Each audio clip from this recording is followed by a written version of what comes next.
Alright, what's going on, everybody? So back last, I know it's been a while since I've made a video, but back last week, my alternator was making some strange noises, and I think it was because it had like loose bearings in it or whatever. So straight to the point, I didn't really get rid of my old one. It's sitting back here in this box. I have to go bring it back to get my core charge, but that's the old alternator in there. I'm going to go get it rebuilt and then sell it because I already had it rebuilt once to put out more amps than the factory one and whatnot. But the new one I have is a 200 amp alternator in there. So I no longer have any dimming issues, any battery dying issues. As you can see, I went bumping all last night. And now it tells me my battery's reading 12.4 volts, which is fully charged. So I'm pretty happy with that. It took me about a half an hour to get this thing in, and I had to run to the auto store last minute to get some PB blaster because these two bolts over here were stuck in there. But it came out real well. I got the belt on. The belt, I don't think I need to replace anytime soon because it's really tight, and the person who had the car before me, the girl who had the car before me, had it replaced like 2 years ago. So if I start hearing any squeaking, I'll take care of that. But as of right now, I'm pretty good. And something tells me I better close my front door before birds get in there. But anyways, that's what's going down with the power right now. Soon enough, I'm going to do the big 3. I just need to get a little bit more 0 gauge wire, and I need to get an adapter because, as you can see, I'm using my 0 gauge on that block, and I have one open on this block, but that's going to go to the ground. You know how it is. And I was just wondering if someone could help me. I know exactly what the big 3 is, but I get that you have to have a wire going from the alternator to the battery to the car's ground. Where the hell does this black wire go? Because this is the little ground wire that goes from the battery to the side of the car, like right there. But where does this ground wire go? I follow it all the way down, and it just leads down there. I don't even know where it goes. I haven't looked under the car yet to see, but I'm not really sure where it goes. And if it goes to the same place, why should I have 2 runs of 0 gauge go into the car's chassis? I mean, I don't get it. Somebody can help me with that. But anyways, I've decided I'm getting really pissed at how my wheels came out. So I'm doing something a little different. As you can see, I have the spare on here. Looks like a piece of shit. It kind of makes my car look like a piece of shit. But I'm tired of looking at this even after I clean my wheels. Like, first of all, it chipped over here just because I painted over a bad spot on the wheel because I was way too lazy and I didn't even sand it down hard enough. But I'm just tired of seeing all this like dirt and crap on there. You see what I mean? And what the hell? And part of it is because I didn't really add enough clear coat, so I'm taking a different approach at it. This spare is going to be rotated all around the car. When I take a wheel off to paint it, I'm going to put the spare on the wheel I took off. So the spare is on this side. That wheel is right here, and it's coming out much better than before. The only problem is I ran out of paint. So I have some on order now, but this is exactly how it's going to come out. A lot nicer and smoother. I'm going to get a more professional clear coat than the Rust-Oleum stuff.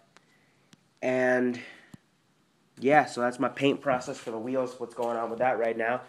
I blew out one of my fog light HID bulbs, not the ballast, because I don't really remember how, but somehow water got into my HID, or my fog light housing. I don't know if you can see it. There's like a layer of water in there, and I think it hit the bulb, and now the bulb is dead. But it's not the ballast because I tried it out with another bulb.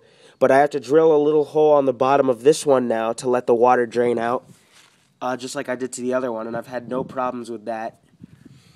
And yeah, so also you guys do remember that this is my second set of HID projectors. Upstairs in my house, I have my old set. They just need to be repaired a little bit. Like, the mounting clips need to be repaired, and the projector domes like those are a little loose. So I'd sell them for pretty cheap. I'd sell them for like $100, and I'll include some LED turn signal bulbs with that. And if you even wanted me to throw in some 10,000K HID bulbs, I could do that, because I don't use those anymore. I use 8K. And yeah, so just PM me if you're interested in those. As far as other things go, I'm still waiting for me to finish the whole paint process before I start my, like, the professional detailing. That's going to take me like an entire day. But she's looking pretty good right now, because I just use this spray-on wax for right now, and it works pretty well, as you can see. But as far as the inside goes, I took my airbag out, painted that. I got a new glove box, painted that. Those came out looking really good, as you can tell, really clean.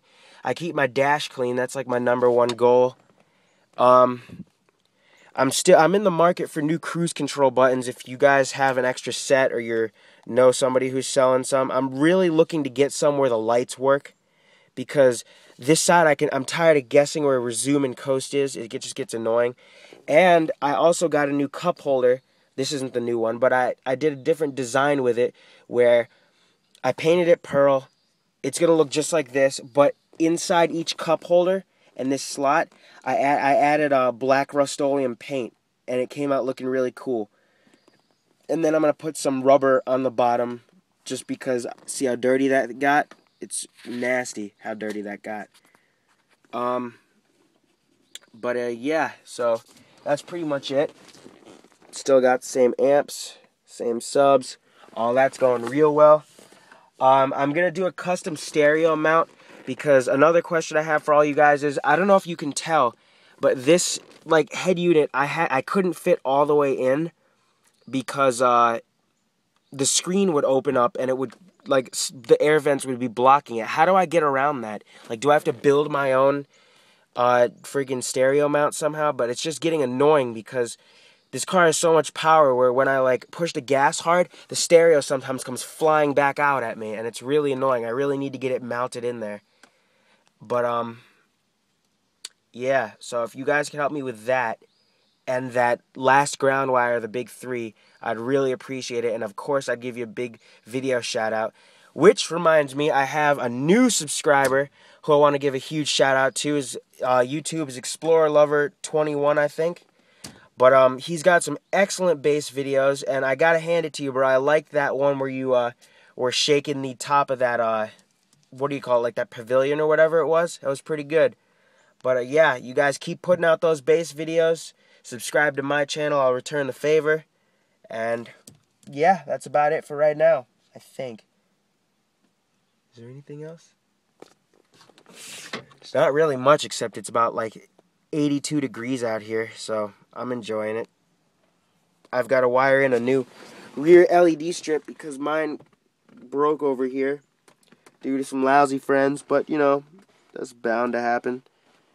But yeah, so that's it for now, guys. And you know what I'm also thinking? Maybe, you guys know I have this B&M electronic shift kit down here. I might do a review on it, because it is so good. Like, for something that doesn't even need to be powered by the battery, it's super good. Alright, so catch you guys later. Peace out.